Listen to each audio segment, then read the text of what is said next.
Welcome to USL Voices, a new series where we will be featuring players, coaches, front office staff, and supporters within the USL ecosystem. We're kicking off the first edition with two U.S. men's national team legends currently coaching on the USL sidelines. We'll be talking about their playing days, the World Cup qualifiers, and of course, their clubs. I'm your host, Maury Urcadez. Thank you guys so much for being here and joining, and those who are tuning in live. We have head coach of Greenville Triumph competing in USL League One, John Harkes, former U.S. men's national team player, competed in the 1990 and 94 World Cup, made 90 appearances for the squad, and is a member of the National Soccer Hall of Fame. We also have head coach of Charleston Battery, competing in USL Championship, Conor Casey, former U.S. men's national team forward, and played in the Olympics, World Cup qualifiers, and Confederations Cup. Guys, thank you so much for being here today. Thanks for having us. I want to get into the topic that's on everybody's mind right now. If you're in the soccer world, the World Cup qualifiers. John, I can assume that you were watching the game against Panama on Sunday night. What were your reactions to this game? I was excited, actually, because I love the mentality, the way that we came out in the beginning of the game. And, and look, you get a little bit of luck as well. And you get that VAR call and there's a penalty. But at the same time, it was just, Greg Berhalter and his staff have been hoping that this team can bring the energy in the first 5-10 minutes of every game on a consistent basis. Now, it's always difficult at the national team level because injuries, players' availability, everything else, the team changes, chemistry, and everything else. But it's great to see the team go out there and get a great result like that, and just kind of power through to the last game away at Costa Rica, which has always been difficult, for any of us in the national team. Playing in Costa Rica is hard, but it was a really welcomed 5-1 result and keeps us second in the table on 25 points, which is fantastic. And it's a lot of positivity to take from that group, Conor, you unfortunately weren't able to watch the game. USL Championship is in full swing right now, and you guys had a game on Sunday night. But what have you seen out of the U.S. men's national team during qualifying that you liked? Yeah, I think a lot of positivity. It's you can tell that Greg's he's a great coach, and they've come out and played in a lot of different ways in some ways, but they're it's so challenging going through the qualifying process when you're bringing players over from Europe. You're traveling around. They've had 3 games in something like 9 days a couple of times in a row. So it's so difficult to manage. And I think the energy that they've brought in the different environments that they've played in, it's really showed a lot of character, and it showed the versatility of both the players that we have in the country and of the coaching and the job that the coaching staff has done in terms of the preparation for these games. Is it kind of strange, though, having the U.S. men's be so close to clinching but not in just yet? Yeah, I mean, I think it's, it's like people were joking around about, like, can we put the banner up yet? Like, hey, we're going to the World Cup in Qatar. And, it's very close. And look, you never want to, people get superstitious, they're like, oh, I'm not superstitious, but I am, and at the end of the day, it's just getting the job done. I think that, Tyler said it best in terms of, like, they've got a job to do and finishing out that World Cup qualifying stage. It's the last game against Costa Rica. So, we'll know. They've done enough in terms of the work. I think the 0-0 away from home in Mexico and Azteca in difficult conditions with altitude and everything else is always going to be a challenge there. I think the mentality of the group is good, especially because there's a lot of young players, that are out there. But I think Paul Arriola comes in a little bit more experienced. He's challenging things. He's a fighter. He's pushing, gets a great header, gets that goal, and it lifts the team. And now you're starting to see that there's more depth within this squad. And it's not just every day that you can rely on 8 or 9 guys to make the game. Now there's players that can rotate in and out and have an opportunity to go and compete. So going down there in a healthy position, are we almost there? Yes, we're almost there. I think we're all on the edge of the seat. We want to forget about it's almost 5 years now, 2017, that game in Trinidad and Tobago. And we want to put it behind us and make sure we move forward in a positive manner. And I think we're going to do that. Conor, any thoughts?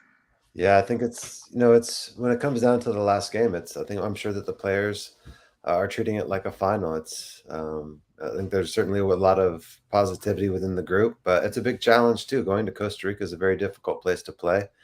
And I think by no means is anyone, thinking that they're already in or going there with that mindset. As a player, you realize that, every game, especially in qualifying, is so important. Every play is so important. And, I'm sure with the amount of characters and, they have players playing at the top levels all over the world within the national team now, and they've been in those environments and Champions League and UEFA Cup games that they're going to treat this thing as if it's, the most important game of the year for us. Are there any moments from the final round of USA qualifying that you guys really liked or enjoyed watching? I think the Mexico game in general was just a great performance. To go with that much on the line into that environment, and I thought outplay them in a lot of ways in their own stadium with such an important game. Showed again I think how far this team's come as a group in terms of the players that have all given in different games and have been ready to step up, and the depth that we have. And how I think just in general how collective this group looks to me, at least from the outside. John? Yeah, yeah. I mean, I think I will say I don't think there was a particular game, Mal, but I do think seeing the consistency of play from a few of the boys, Zimmerman being one of them. I think he's been rock solid in the back in terms of his defensive work. I think his awareness on the field of understanding where the defensive transition is and organizing his group has been very good. And then he's another guy that's been stepping up and really even creating opportunities on set pieces, both attacking and defending. He's done a great job there. So I like the leadership from him and the consistency there. And it's not one particular game. I was a little bit disappointed when we drew Jamaica away, the 1-1. I think we had plenty of possession in that game, and I thought, God, we really could have finished it off there and put 1-2-1 or 3-1 even away from home. But having said that, it's always hard, and I've been through it enough to know that there's games that you should win and you don't, and that's just the way that football is. And so I think just seeing leaders stand up and really take on a responsibility, and even the tactical changes that they've had and some of the pressing they did early on against Mexico and even against Panama, we're almost in like a 4-1-2-3. And so it's like 5 attacking guys in the shape. And I love to see that kind of aggressive nature and that self-belief. So it's good to see the national team doing that. John, we're going to go back to your roots a little bit. Growing up in Kearney, New Jersey, you grew up in a time where the United States hadn't qualified for the World Cup in decades, right? So what was that like for you as a youth player? Exhausting. It was a lot of anxiety. No, it was a different time. I mean, like you look at Canada, and what they've been able to do, and they haven't been to a World Cup since '86, and it's like they've done such a great job to push, and they've been at the top of our leaderboard all the way through qualifying. From our perspective, we were going away at Trinidad and Tobago, and we needed a result. It was a difficult time for us. We were average age of about maybe 22, 23 years old back in the day. And I think we felt the pressure, on our shoulders of not being in a World Cup for such a long period of time. I think it was 40 years. And so, yeah, I mean, it's part of it you use as fuel to push you on. And to compete. And I think we were a really tenacious group back in the day. We were fighters, and we also had like individual key qualities in each of the positions we had. And so it just kind of came together and it made it work. But to get the result away in Trinidad, in difficult conditions, hard field, a sea of red of all their supporters, was amazing. And to finally realize what we had done, we probably didn't really, the extent of it, understand at that moment because we were just celebrating as young kids and saying we're going to Italy in '90. We get to represent there. But it was good to get to that stage and that platform again, because we knew in '94 we're going to be hosting, and we need to do something to not just get some recognition of who we are, but some respect in the world of football again. And so it was a great stepping stone for us in this country, and it also helped. '96, when we started Major League Soccer, I think it was a really good catalyst for that, and to get the fan base back again, people loving the game. A great step in the right direction. Helped to get all us young kids that were playing and watching John when he was playing get inspired. Yeah, I'm an old man now, Connor. I'm an old man. Connor, is there anything you remember about John as a player?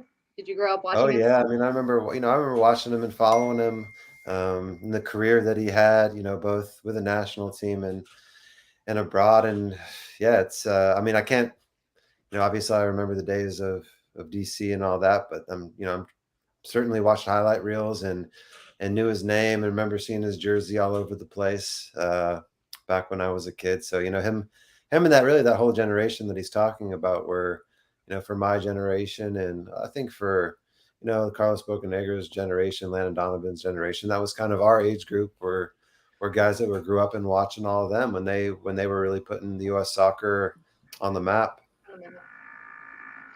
Connor, your breakout came in the United States 2000 Olympics. Can you remember what you felt like getting your first cap on the senior national team and just representing the red, white, and blue?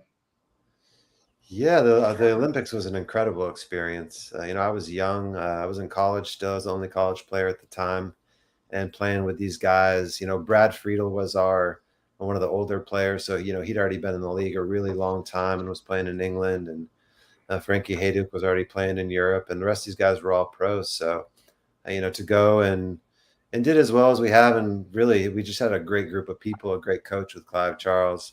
And that was my first, I had played youth soccer with the national team in youth tournaments, but that was the first really big showcase that I had ever played in such a big stage. And it was just a wonderful experience in general, being a part of the American team, seeing the Olympic Village. And it was really kickstarted in some ways my entire professional career, because I was seen there at the Olympics as well, and then left school to go pro. So that was an amazing experience. And my first international cap was under Bruce in a qualifying game in Columbus, Ohio, which I didn't play, but I was the first time I got called into the first team, and I was actually roommates with Robin Fraser, who had coached me. He was one of my coaches when I was a kid. So it was a pretty surreal moment. He was a bit later on in his career. I think he was in his mid-30s maybe at that point, but still playing with the national team. And I was rooming with my former coach. So it was pretty cool. And you're kind of you were in a similar position too as where the guys are now, right? World Cup qualifying, you scored those 2 goals against Honduras in 2009 to clinch the spot to the 2010 South Africa World Cup, which is one of the World Cups that I felt like I really experienced as a young fan. So what was that like? And what were your thoughts as the game ended and you're like, wow, we're going to the next round? Yeah, it was really amazing. I didn't expect to start really, so I was surprised when I had got the call. I'd been in and out of the qualifying process a little bit, but it was by no means a mainstay on the team. And I got the nod that night in such a big game where I think maybe expectations were that we wouldn't clinch that night, and we were looking for that return leg at home against Costa Rica to probably be the more likely qualifying game for us. And yeah, it came off. I think it was just such a crazy time there too. There had been a government coup, so the military had taken over. There was a curfew. It was the first time that the citizens had been left out. They lifted the curfew for this one game. It was mayhem at the stadium. We went straight from the stadium after under a police escort to the flight and got out of Dodge. It was incredibly. It was a whirlwind of a 24 hours in and out, and the fact that we were able to score and and nudge them out at the last minute, I think it was a mixture of kind of surprise and relief and joy and all the emotions really. And the flight back was certainly one of the funnest flights I've ever been on. I could only imagine. Now, I asked Conor about John. John, now I'm asking you, what do you remember about Conor as a player? Gosh, Connor, tenacious. Yeah, a lot of people look at Connor and they go, "Man, he's strong. He's great on the ball. Holds it off. Holds off a lot of defensive players." But I thought tactically, he was very smart in the positions he took up front. His movement off the ball was excellent, and he's technically very clean, like his sweet strike on the ball. So great in the air. Everything you want in a striker, and he showed it. He showed it all the time in terms of. He's always a threat. If you're coaching against Connor, you're constantly saying, like, make sure we don't give him free space, in and around the box. And it doesn't matter where it is because he's going to find a way to strike something at goal. He was very consistent in his play. So, yeah, very, very good guy. And he's a hardworking striker, too. Sort of like that next generation of a Brian McBride, who I thought was absolutely tremendous. And so, yeah, I mean, what it would have been like, I wonder what it would have been like to actually mark you or something if you were, Would have been well. Would have been like to get crosses from you. Yeah, well, there you go. Well, we're going to team up in the over 40 team, and now that you're a father as well, so congratulations, second one, and maybe we can get together a five-a-side team. We'll see. We'll see. There'd be some. I think there'd be some interested parties to get involved in something like that. They're all invited. Yeah. Conor, switching gears now to USL, a championship, and League One. So we kind of talked about it in the beginning. We're just 3 weeks into the season, but how have you been received by Charleston thus far?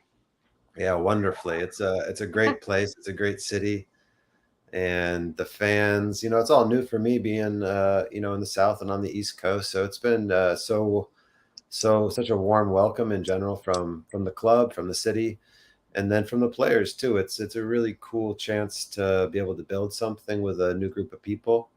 And I couldn't be more excited about the people that we have in the building, both as players and the front office, staff, and I'm excited for summer. I hear it's going to be super, super hot, but I've spent some cold winters in Denver over my life, and it'll be nice to be able to hit the beach every once in a while as well.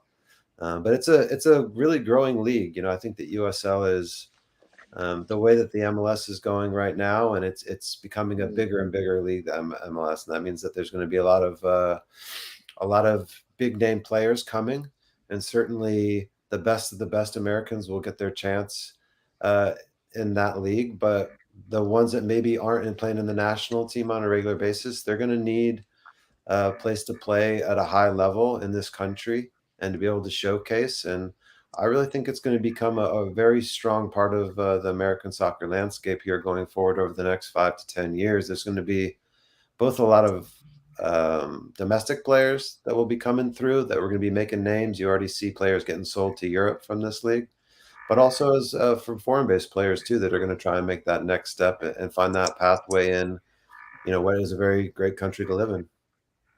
That's true. Is there anything you like about the city of Charleston thus far, other than the Charleston Battery? Of course, you mentioned the summer, but is there anything else we could do or go to if we were ever in Charleston? Eat some oysters is what I do. The seafood is incredible. It's right there. I was sitting out on the patio yesterday having some seafood, and there was river dolphins swimming by and fish diving in the water. So it's a very beautiful place. Heading on over to USL League One, you guys are having your home opener this weekend. You guys are facing against the expansion side, Central Valley Fuego. Greenville Triumph obviously has not qualified, but been to 3 USL League One finals. Talk about maybe the expectations for the season and how high the bar is set for this team. Yeah, looking forward to 2022, actually. In terms of the growth of our league, it's been phenomenal since 2019. Like Connor was just saying there, this has become such a great, a pyramid structure in our country, in terms of Division 3, 2, and 1. And we're going from strength to strength. Each and every year, it's been a harder league. There's more teams and ownership groups that want to be involved in it. So the expectations this year, again, from our perspective, is there's going to be a lot of hard games to be played. There's no easy game in this league. We want to get to the playoffs at a minimum. Like you said, we've been to 3 championship finals. We've won one of those. We want to get back there as best as we can. I think that from a performance, kind of structure each and every day and throughout the week is very important to talk about that. Performance culture is huge, and we don't talk about winning. We just talk about the performances that we have. And so that leads up to the weekend. It's going to be exciting. We got a new club in Fuego coming in. We remember what it was like being in 2019, having our first game. So it's going to be a lot of high energy, big buzz around it. There's going to be a lot of excitement. So it's going to be a difficult game. And, we're looking forward to it. And the expectations this year as we come through COVID, it's been difficult for a lot of ownership groups, even from an economic standpoint. The growth is there. The investors are there. They're emotionally becoming invested in the game as well, which really leads to a lot of success for everybody. And the USL has just done a tremendous job of growing our sport in this country and creating opportunities like Conor was saying, from the grassroots level and players and even academy contracts now. I've probably signed 2 more academy players tomorrow for our roster, which is fantastic. That'll be 4 total. And for an independent club like that, that's not connected to a Major League Soccer club, it's huge. It's huge for the growth. It's huge for our community. And we're moving forward. So look, at the end of the day, we want to continue to make this a strong league, in League One. And you've got clubs like Charleston Battery, like Richmond Kickers that have been around for years and are like the founding fathers of the sport in soccer. And thank God they have been because no, really, they create the history there. And a lot of people love that. And so it's been really strong for years, and it's only going to get stronger.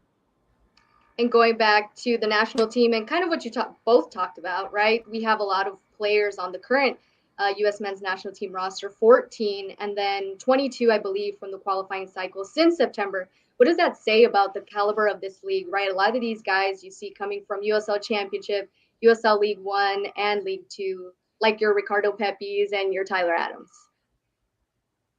John or Conor, sorry. I think it just shows the foundation that's been built over years in terms of the academy systems up through the USL and into the MLS, that there's younger and younger players that are now in this country becoming much better players at a young age than they did before. I think before, you'd have to be quite lucky to be on a good club team, to make an ODP team, to play in the national team, maybe go to college for a couple of years. And at that point, you're already in your mid-20s or not mid-20s, your early 20s, late teens. And then maybe you go to Europe before the league was created. And then when the league was there, hopefully you can get in. But if you can't, then, there wasn't really a direct route to both good competition at a younger age and to becoming a professional. And so now it's been really just such a enormous amount of progress in, it's probably a little bit longer of a time period, over 20, 25 years, but given the catch up that we were facing against these, European teams in South America, where it's such a big part of the culture. And now it's actually at a point now where it is become a big part of our culture.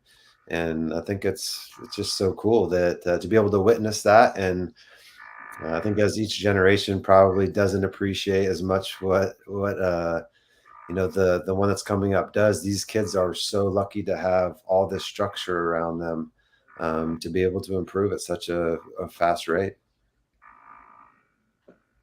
John.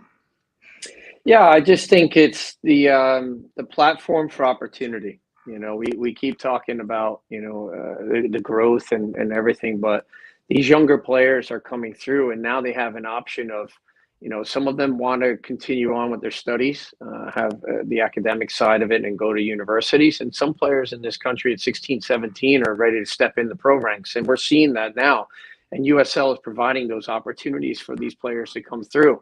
I could tell you building clubs like from scratch is hard, but it's such a rewarding experience. And I love the opportunity that Greenville, Joe Irwin, and our our ownership group gave me to come down here and start this from scratch. But understanding your purpose as a coach is that you're creating opportunities for others. And so to see these players step up, go from strength to strength, and just play every single week, get the experience and get games, and which is fantastic. And like like Ricardo Pepi, yeah, we played against him in 2019 when we're going to the final, and then you look at this kid and what he's been able to do since then.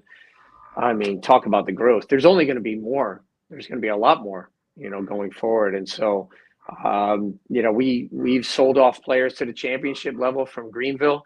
Conor has one of our players, Andrew Booth, there now. From last 2 years, he's been with us, and we wish him well. And it's going to continue to grow like that, and have those opportunities of growth. So I'm excited what's coming next in USL. I would love to start having the next conversation about Pro Rel. And let me know when you guys are ready in the front office. We'll talk about that. We'll definitely talk, of course. A couple other things I wanted to touch on. Of course, you both went to go play professionally in Europe. And as we talked about, we're seeing it more and more now. You guys said the championship players are being sold. They're going overseas, all of that. And wondering how this experience was for you guys, and also just seeing it now more readily accessible, right, to these guys. Yeah, for me, it was an incredible experience. It's something that I wanted to do leaving school, high school, that is. But I was lucky to have a great college coach for 2 years that set me up for success and sold me on preparing me to be able to succeed in a European environment. And it's it's a lot to go over there as a kid. I was 19 when I went without my family. So you certainly have to be dedicated and understand that it's not going to be easy in terms of the lifestyle part.